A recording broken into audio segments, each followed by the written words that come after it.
Astaghfirullah. Bismillahirrahmanirrahim. Assalamualaikum warahmatullahi wabarakatuh.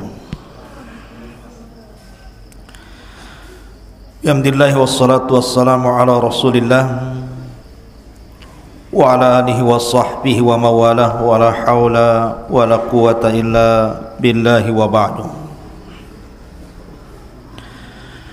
Kita lanjutkan kajian kita, masih membahas Al-Qasasu wal Quran, kisah-kisah dan ayat-ayat di dalam Al-Quranul Karim. Di pagi hari ini kita akan membahas satu surat atau beberapa ayat dalam surah Ar-Rum, 1 sampai 6 ayat dalam surah Ar-Rum. A'udzubillahi minasyaitonir rajim. Bismillahirrahmanirrahim. Alif lam mim. Ghulibatir Rum fi adnal ardi wa hum min ba'di ghalabihim sayaghlibun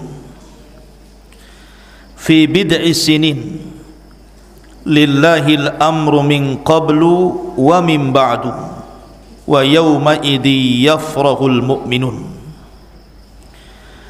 binasrillahi yansuru man yasha wa huwal azizur rahim wa'dallahi la yukhlifallahu wa'dah walakinna aktsaran nasi la ya'lamun.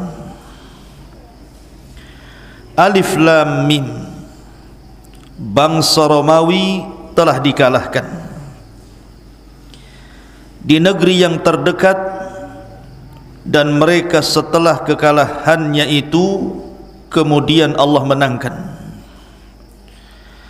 Dalam beberapa tahun bagi Allah lah urusan sebelum dan sesudah mereka menang, dan pada hari ini maksudnya kemenangan bangsa Romawi adalah kegembiraan bagi orang-orang yang beriman.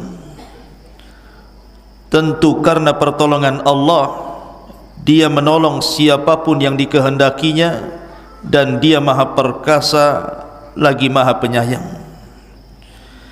Itulah janji Allah.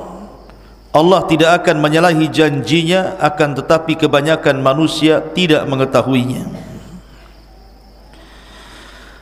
Ma'asyiral muslimin yang dimuliakan Allah subhanahu wa ta'ala, dalam surah Ar-Rum 1 sampai 6 ini ada satu kisah yang menarik. Sebelum saya jelaskan tentang ayat per ayat dan kita ambil hikmah dan pelajaran darinya, disebutkan dalam sebuah riwayat ketika Abu Bakar Siddiq radhiyallahu an mendengar ayat ini dibacakan kepadanya.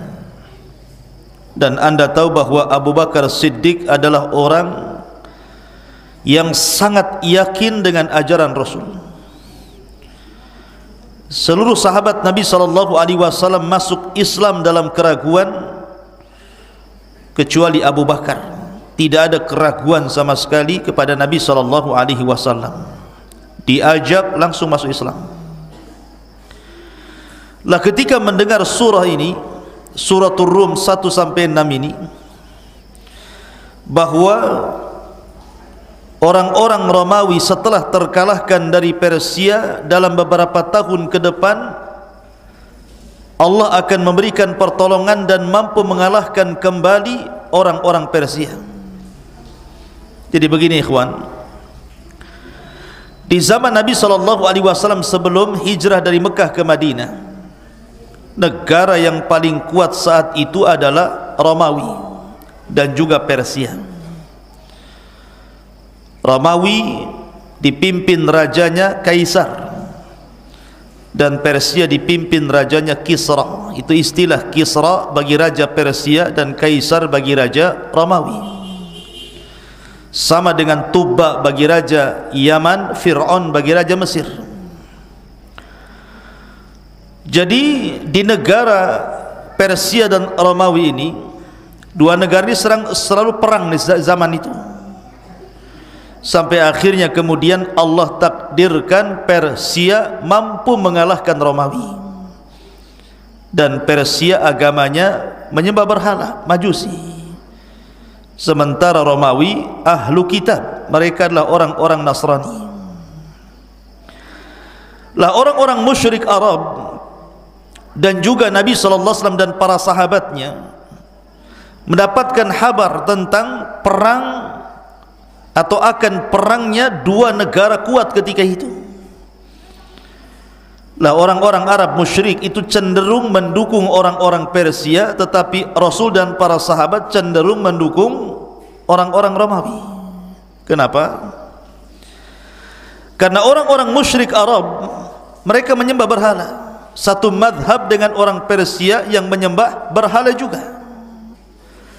Tetapi Nabi SAW dan juga para sahabatnya, mereka adalah muwahhidin, ahli tauhid, tentu akan mendukung agama yang lebih mendekati kebenaran, karena Nasrani itu diturunkan kitab kepada mereka dan punya nabi, sementara orang-orang Persia tidak.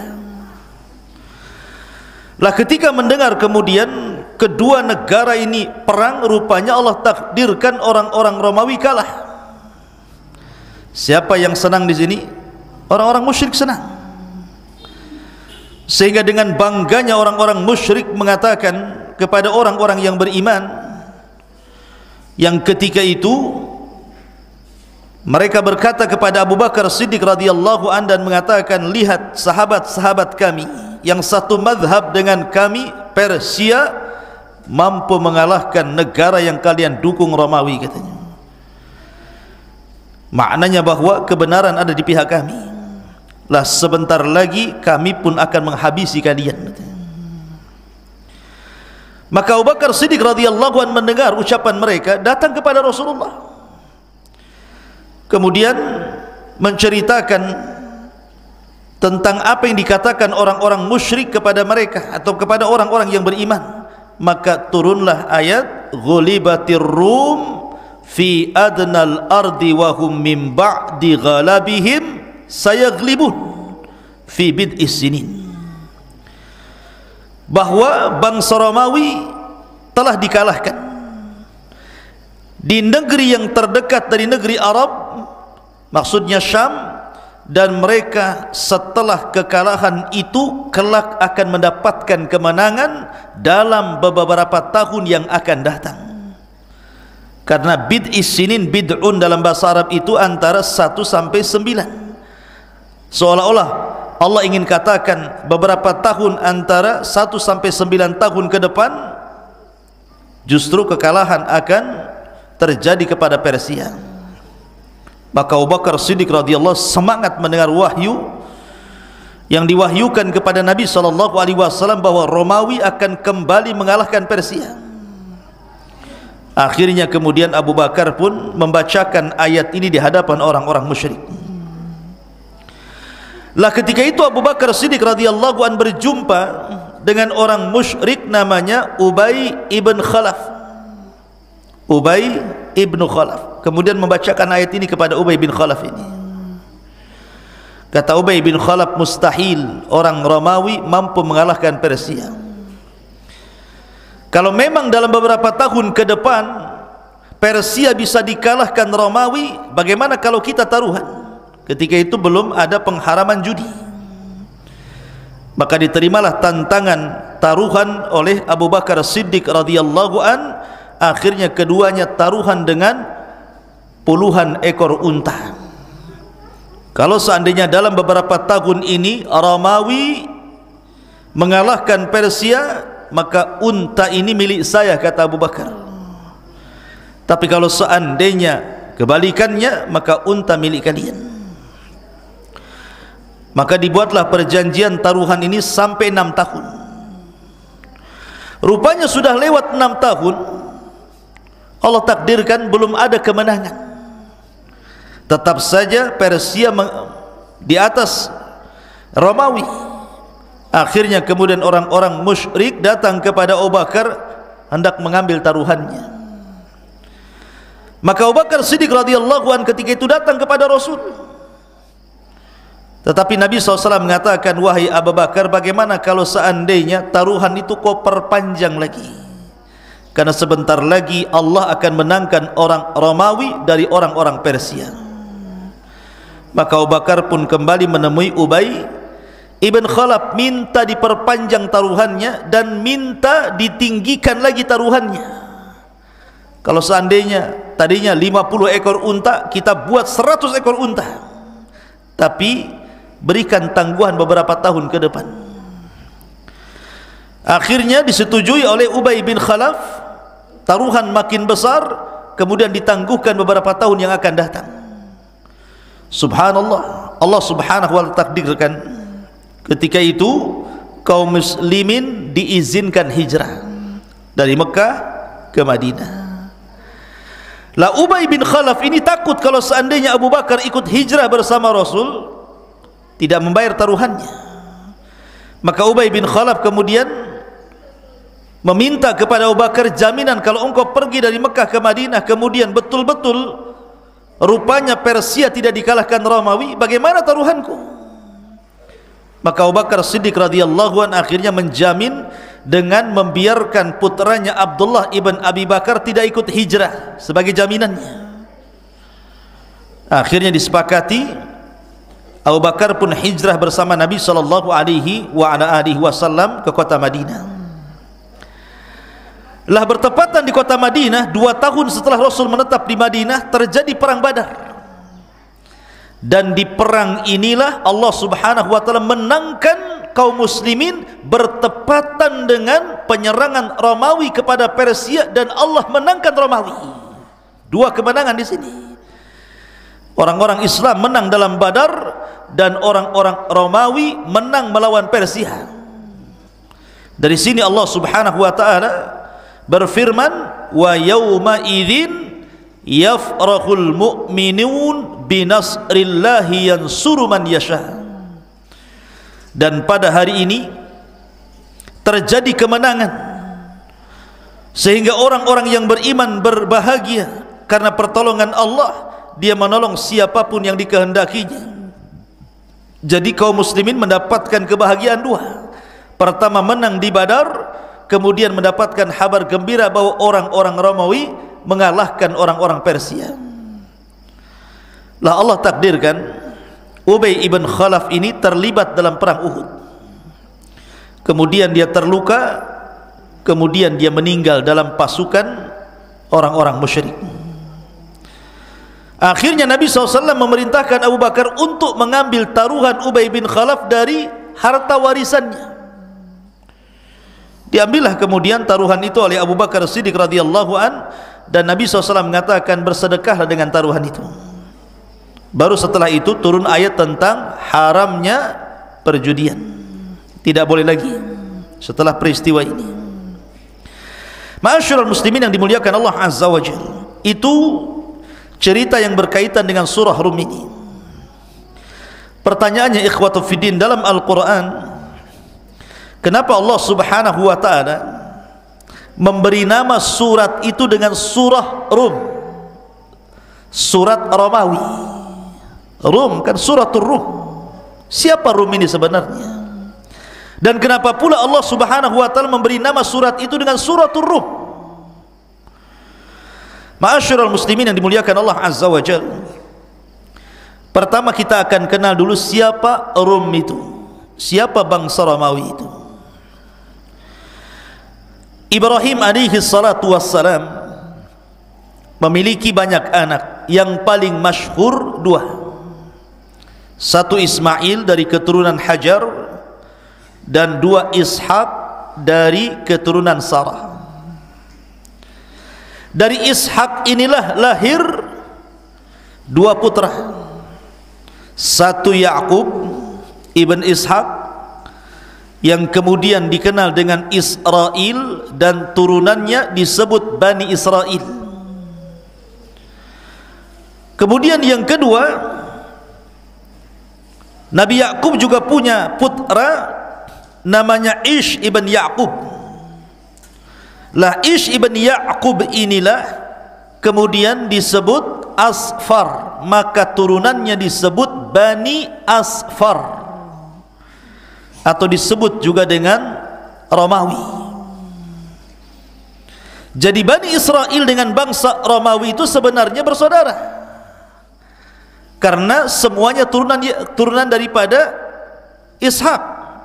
Ishak ini melahirkan bangsa Romawi dari turunan Is ibn Ishak, dan melahirkan bangsa Bani Israel dari turunan Ya'qub ibn Ishak ibn Ibrahim, atau dalam hadis disebut Bani Asfar. Itulah disebut Rum ataupun Romawi. Adapun kenapa kemudian surat ini disebut dengan suratul Rum, ada hadis Nabi sallallahu alaihi wasallam di mana Nabi sallallahu alaihi wasallam bersabda, tidak mungkin tegak hari kiamat, la taqumus sa'atu war-rum aktsarun nasi, tidaklah tegak hari kiamat kecuali bangsa Romawi itu adalah bangsa yang paling mayoritas saat itu. Artinya manusia yang paling banyak jumlahnya di akhir zaman adalah bangsa Romawi. Orang-orang Eropa saat ini beragama Nasrani. Jadi Nasrani itu akan berkembang di akhir zaman, jumlah mereka melampaui jumlah kaum muslimin. Ada alasannya, dan alasannya disebutkan oleh seorang sahabat Nabi sallallahu alaihi wasallam, namanya Amr ibn As radhiyallahu anhu. Kenapa orang-orang Romawi atau orang-orang Nasrani di akhir zaman itu mayoritas dan kaum muslimin minoritas? Karena mereka memiliki 4 akhlak, kemudian ditambah menjadi 5 akhlak, kata Amr bin As. Pertama, innahum la ahlamun nasi indal fitnah. Mereka orang yang paling lembut ketika menghadapi fitnah. Mereka tidak mudah tergoyahkan dengan fitnah. Yang kedua, wa asra'uhum ifaqatan ba'da musibah. Mereka lebih cepat untuk kembali setelah mendapatkan musibah. Umpamanya kena tsunami, kena gempa, mereka tidak berlarut-larut dalam kesedihan. Mereka langsung kemudian bangkit kembali untuk menempuh hidup yang akan datang. Mereka tidak lama-lama, tidak dipikirkan terus rumah yang hancur, ini yang hancur, tidak. Mereka cepat bangkit. Kemudian yang ketiga, wa ausyakuhum qurratan ba'da farrah. Mereka kalau kalah perang, mereka langsung menyusun kekuatan untuk menyerang balik. Kemudian juga, dan yang keempat, wa khairuhum limiskin wa yatim wa dhaif. Mereka orang yang paling baik kepada orang-orang miskin, kepada anak-anak yatim, dan kepada orang-orang lemah, suka bantu orang. Kemudian Amr bin As menambah, wa amna'uhum min dzulmil muluk, dan mereka orang yang paling tidak suka dengan penguasa yang menzalimi mereka. Mereka tidak suka kezaliman. 5 sebab inilah, kata Rasul sallallahu alaihi wasallam, yang menyebabkan orang-orang Nasrani di akhir zaman itu mayoritas dan muslim minoritas. Makanya Rasul mengatakan, la taqumus sa'ah war-rumu aktsarun nas. Tidak mungkin tegak hari kiamat dan orang-orang Romawi kala itu manusia yang paling banyak jumlahnya. Lah karena di akhir zaman manusia yang paling banyak jumlahnya adalah dari bangsa Romawi, orang-orang Nasrani, makanya ini pula yang menyebabkan surat ini disebut suratul Rum. Itu sebagian pendapat para ulama. Ma'asyiral muslimin yang dimuliakan Allah Subhanahu wa taala, ada sebuah hadis atau ada sebuah riwayat athar dari Abdullah ibn Mas'ud radhiyallahu anhu. Kata Abdullah ibn Mas'ud radhiyallahu anhu, khamsun qad madaina. 5 perkara sudah berlalu zamannya. Kemudian kata Abdullah ibn Mas'ud, yang pertama ad-dukhan, yang kedua al-qamaru, yang ketiga ar-rumu, yang keempat al-batshu, dan yang kelima al-lizamu. Pertama dukhan, asap tebal Ini pernah terjadi di zaman Nabi SAW. Dan ini ingat pendapat Abdullah bin Mas'ud, bahwa suatu ketika Nabi SAW telah mendoakan orang-orang musyrik Arab itu dengan paceklik panjang seperti paceklik di zaman Nabi Yusuf. Akhirnya doa Nabi dikabulkan karena kesyirikan mereka, orang-orang Arab ini, sehingga lama tidak turun hujan, sehingga akhirnya debu di mana-mana. Debu ini mengapung ke langit, kemudian membentuk semacam asap yang dalam bahasa Arab disebut dukhan. Abdullah bin Mas'ud mengatakan bahwa dukhan itu telah terjadi. Walaupun pendapat yang kuat, dukhan itu belum terjadi, karena dukhan itu sebenarnya peringatan terakhir dari tanda-tanda kiamat besar. Peringatan terakhir setelah munculnya dabatun minal ard, binatang yang melata keluar dari perut bumi kemudian bisa bicara, baru kemudian dukhan. Dan alhamdulillah, rupanya dukhan tidak terjadi di Ramadan kemarin. Ramadan ini pun tidak juga, nggak jadi juga. Ada dukhan, adalah dukhannya motor tuh di jalan-jalan, asap motor. Jadi dukhan itu belum berlaku, tetapi sekali lagi ini pendapat Abdullah bin Mas'ud sudah pernah terjadi. Kemudian yang kedua, al-qamaru, terbelahnya bulan, sudah terjadi di zaman Nabi SAW. Kemudian Rum, maksudnya Rum dikalahkan orang Persia. Kemudian setelah beberapa tahun, antara 1 sampai 9 tahun, rupanya Romawi bisa mengalahkan Persia, dan itu sudah berlalu.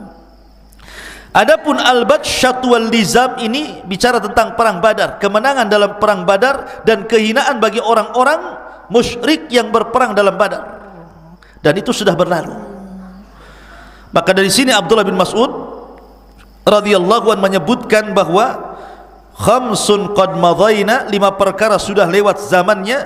Salah satunya beliau menyebutkan Rum, bangsa Romawi, maksudnya kekalahan Persia di tangan Romawi. Dan itulah Allah Subhanahu wa taala berkehendak seperti itu. Itu makna secara global. Kita masuk pada ayat. Allah Subhanahu wa taala berfirman, Alif Lam Mim. Anda sering melihat dalam Al-Qur'an ada huruf-huruf hijaiyah, Alif Lam Mim, Alif Lam Ra, Qaf, Nun, gitu ya. Kebanyakan ahli tafsir hanya mengatakan Allahu a'lamu bimuradihi bihi, Allah yang lebih tahu tentang maksud kalimat-kalimat itu. Tetapi ahli tafsir mengatakan, kenapa Allah Subhanahu wa taala terkadang memulakan ayat dalam Al-Qur'an itu dengan huruf muqatta'ah, Alif Lam Mim, Alif Lam Ra, Ha Ain Shad, gitu ya. Sebenarnya Allah Subhanahu wa taala ingin menantang orang-orang Arab. Orang-orang Arab itu bicara dengan bahasa Arab, dan bahasa Arab itu terangkai dari huruf hijaiyah, dari alif, ba, ta, sa, jim, ha, kha, dal, dal, begitu seterusnya. Terangkailah sebuah bahasa yang disebut dengan bahasa Arab. Seolah-olah Allah ingin mengatakan, kalian berbicara dengan bahasa Arab, dan bahasa Arab itu tidak lepas daripada alif, lam, mim, nun, waw, dan begitu seterusnya. Al-Quran ini sama terangkai dari huruf-huruf hijaiyah ini. Kalau memang kalian sanggup mendatangkan Al-Quran dengan bahasa kalian, datangkan Quran semisal ini. Maka kalian tidak akan sanggup, padahal Quran bahasa Arab dan kalian juga berbahasa Arab. Dalam Al-Quran juga terangkai dari alif, ba, ta, sa, sebagaimana kalian juga kalau bicara terangkai dengan huruf-huruf itu. Kalau kalian tidak yakin dengan Al-Quran, coba datangkan, rangkaikan semisal Al-Quran. In kuntum shadiqin, kalau kalian sanggup. Kalian tidak akan sanggup. Jadi huruf-huruf alif, lam, mim, nun, waw, dan lain sebagainya, itu adalah Allah Subhanahu wa ta'ala ingin menantang orang-orang Arab yang tidak yakin dengan Al-Quran untuk mendatangkan satu surat di dalam Al-Quran atau semisal dengan Al-Quran, dan mereka tidak akan sanggup. Kalau Allah mengatakan ghulibatir rum fi adnal ardi wa hum min ba'di ghalabihim sayaghlibun, bangsa Romawi telah dikalahkan oleh Persia. Di negeri yang terdekat adnal ardi, maksudnya yang terdekat Syam, ada yang mengatakan Urdun, dan mereka setelah kekalahannya akan mengalami kemenangan. Ini kabar dari Allah Azza wa Jalla. Terkadang Allah itu, ikhwan, menampakkan kepada nabinya perkara-perkara gaib menjadi sebuah kenyataan, tapi tidak semua, karena tidak semua perkara-perkara gaib itu Nabi SAW tahu waktunya. Tapi di sini Allah Subhanahu wa taala memberi tahu waktunya kepada Rasul sallallahu alaihi wasallam fi bid'i sinin. Bid'i itu 1 sampai 9. Berarti 1 tahun sampai 9 tahun Romawi akan balik mengalahkan Persia. Tapi tidak semua kabar langit itu Nabi SAW tahu kapan terjadi contoh kiamat. Tidak ada yang tahu kecuali Allah Azza wa Jalla. Sampai malaikat Jibril datang kepada Rasul menanyakan soal kiamat, Rasul justru mengatakan mal mas'ulu anha bi'a'lama minas sa'il. Tidaklah orang yang bertanya lebih paham daripada orang yang ditanya. Artinya saya dan anda wahai Jibril tidak tahu kapan kiamat, sehingga tidak perlu jadi panitia kiamat tuh, karena kita tidak tahu kapan kiamat. Maka dari sini ikhwatu fillah menyatakan Allah Azza wa Jalla tidak semua perkara gaib ditampakkan kepada Rasul. Tidak semua perkara gaib. Ada yang ditampakkan, ada yang tidak ditampakkan. Kalau memang ini ditampakkan berarti salah satu daripada alamatun nubuwah, tanda-tanda kenabian, tanda-tanda kerasulan bahwa dia memang seorang rasul. Karena setelah orang-orang Romawi ini mengalami kemenangan atas Persia karena turunnya suratul Rum, dan itu menjadi sebuah kenyataan, ketika itu banyak orang-orang yang masuk Islam di zaman itu, gara-gara apa yang diwahyukan kepada Rasul kemudian disampaikan kepada Abu Bakar. Kemudian Abu Bakar berteriak di hadapan orang-orang Quraisy. Awalnya tidak percaya, setelah kejadian baru mereka percaya dan berbondong-bondong masuk Islam. Dari sini ikhwatul fiddin menyatakan Allah Azza wa Jalla ini salah satu tanda dari tanda-tanda nubuwah. Kemudian Allah mengatakan lillahil amru min qablu wa min ba'du. Tentu bagi Allah lah urusan sebelum dan sesudah kemenangan. Maknanya urusan kita semua di tangan Allah. Allah yang mengangkat, Allah yang merendahkan, Allah yang memenangkan, Allah yang mengalahkan, Allah yang menjadikan orang kaya, Allah yang menjadikan orang miskin, dan begitu seterusnya. Semua dikembalikan kepada Allah. Kemudian wa yauma idzi yafrahul mu'minun binasrillahi yansuru man yasha. Dan pada hari itu orang-orang beriman bahagia karena pertolongan Allah, di mana Allah akan menolong siapapun yang dikehendakinya. Ada yang mengatakan bahwa kemenangan Romawi kepada Persia itu ketika perjanjian Hudaybiyah. Tapi pendapat yang kuat wallahu alam memang perjanjian Hudaybiyah, tapi ada yang mengatakan bahwa kemenangan Romawi kepada Persia itu bertepatan dengan kemenangan kaum muslimin di perang Badar, sehingga kaum muslimin mendapatkan dua kebahagiaan, menang dalam Badar dan orang-orang Romawi menang mengalahkan Persia. Wa huwal azizul rahim wa'dallahi la yukhlifullahu wa'dah walakinna aktsaran nasi la ya'lamun. Itulah janji Allah. Allah tidak akan menyalahi janjinya, tetapi kebanyakan manusia tidak mengetahui. Lalu apa pelajarannya ikhwan di sini? Lalu apa pelajarannya? Kenapa bicara tentang dukungan kepada negara ini dan tidak mendukung kepada negara itu? Begini ikhwan, kalau saya contohkan, di dunia ini ada bangsa Cina, ada Amerika. Amerika rata-rata ahli kitab, kalau tidak Yahudi, Nasrani kan itu. Cina kebanyakan mereka komunis, atau orang minimalnya agamanya musyrik. Kalau seandainya dua negara ini perang, mana yang antum dukung? Amerika. Antum dukung Amerika? Dua-duanya kafir. Amerika kafir, Cina juga kafir. Tetapi dalam Islam itu yang namanya kekafiran itu ada tingkatannya. Ada yang kafir itu asyaddu kufran, sudah kafir, memang sangat kafir gitu ya. Dia sudah kafir ditambah-tambah dengan kekafiran menyembah berhala. Kafir di atas kafir namanya. Tapi ada orang kafir tidak sekafir si kafir itu maksudnya. Kita katakan seperti orang Romawi, orang kafir. Persia juga kafir kan gitu ya. Tapi kenapa Nabi SAW dan para sahabatnya mendukung orang-orang Romawi dan tidak mendukung orang Persia? Kita ini mendukung Real Madrid atau Argentina gitu. Bukan, ini bukan bola-bolaan ini. Ini kalau seandainya terjadi di dunia ini, ahli kitab melawan orang-orang musyrik, maka siapa yang paling dekat dengan Islam coba?